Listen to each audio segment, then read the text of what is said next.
Alright, Ezra here with the two book dragons.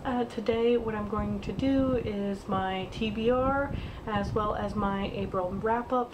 I did not read very much in the month of April. I'm really hoping that this booktube thing will get me to start reading more regularly, because the bad thing that happens with me is that I tend to go on reading sprees where I'll read like 15 books in 2 weeks, and then I will just go months without reading, and it's kind of, first off, it's really unhealthy for me because in those 2 weeks I will not eat or really take care of myself. I just sort of shut down.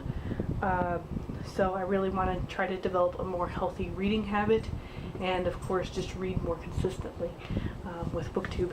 So my puppy. For my wrap-up, I have these three. I've got Flamecaster, Mark of Athena, and Sorcerer's Heir. Sorcerer's Heir by Cinda Williams Chima is a finale to the Heir series.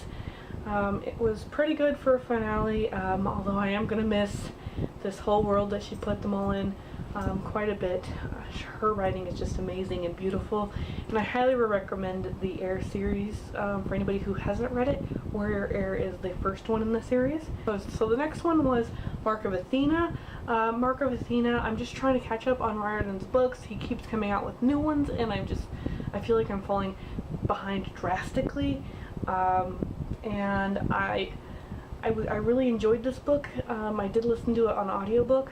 The only thing is I was spoiled for the ending. I basically knew how everything was going to play out, and so it kind of made it anticlimactic, and I kind of already know what's happening in the next one. So it's kind of a little disappointing in that way, because really what Riordan's best at is those sort of cliffhangers and suspense and stuff like that, and I lost that with the spoils. So I'm really hoping the next one, the House of Hades, surprises me a bit. And so then I also read Flamecaster by Cinda Williams Chima. Sorry. This one takes place 25 years after the Seven Realms series. It's the first book in the Shadowed Realms series. I know a lot of people have been talking about it lately. Her books are amazing. I love them to death, and I really recommend that you read this, but first read the Demon King series. It's not necessary, but the feels you will have if you read the Demon King first are significantly more than if you just read this one straight out. So read the Demon King. Read the Demon King. Read the Demon King.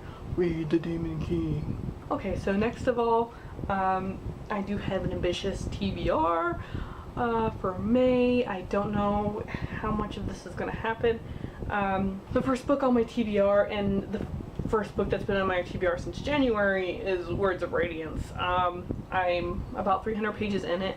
I need to keep going. I had read Words of Radiance and I just jumped right into it without a break, and I think I just overwhelmed myself with this world, so I did take a little bit of a break. Oh, my dragon fell! So I did need to take a little bit of a break. I'm hoping that pretty soon I'll get in the mood to want to read this again. Okay, and the book I actually started reading today is The Rook by Daniel O'Malley. I don't know anything about it yet. I don't want to know anything about it. I know it's kind of like on the back it says, if you like Harry Potter, Buffy, X-Men, or any other sort of series that makes humor and supernatural, you'll probably love The Rook, which I do love all those things, so I'm assuming that this is going to be amazing and I'm going to love it. I'm sorry, my dog is itchy. Another one on my TBR is House of Hades. We'll see how this goes. I might get a little too overwhelmed with Riordan and not finish or even start it. Right now I am sort of looking forward to hopefully getting into something here with it, so this is the next one. And then there is an art copy that I'm just so looking forward to. I haven't heard anything about it. It's not due to come out till later in the year. It's Of Fire and Stars by Audrey Coulthurst. I don't know anything about it, and like I said, it's due, I think it's supposed to come out in November. This is an art copy I got from the Book Lovers Convention. I really want to read this and see what it's all about. It seems like really good. So that's all my TBR. The very last book in all my ambitions is The Death of Dolgath. I'm hoping I can get to this one. Michael J. Sullivan, his books are usually really big and really amazing, but they're also really quick reads, and I absolutely adore Royce and Hadrian, so every other book in the prequel I've been able to finish in one sitting, so I'm hoping that'll be the same case with this one. So that is my TBR and my wrap-up, so I hope I can get it done, and yeah, that's it. So like and subscribe, comment, tell me what you're reading, tell me what you think of my TBR, what you think I should read first in that, and those 5. And if you've read any of the 3 I read this last April, go ahead and comment, tell me what you thought about them. And that's it, so bye!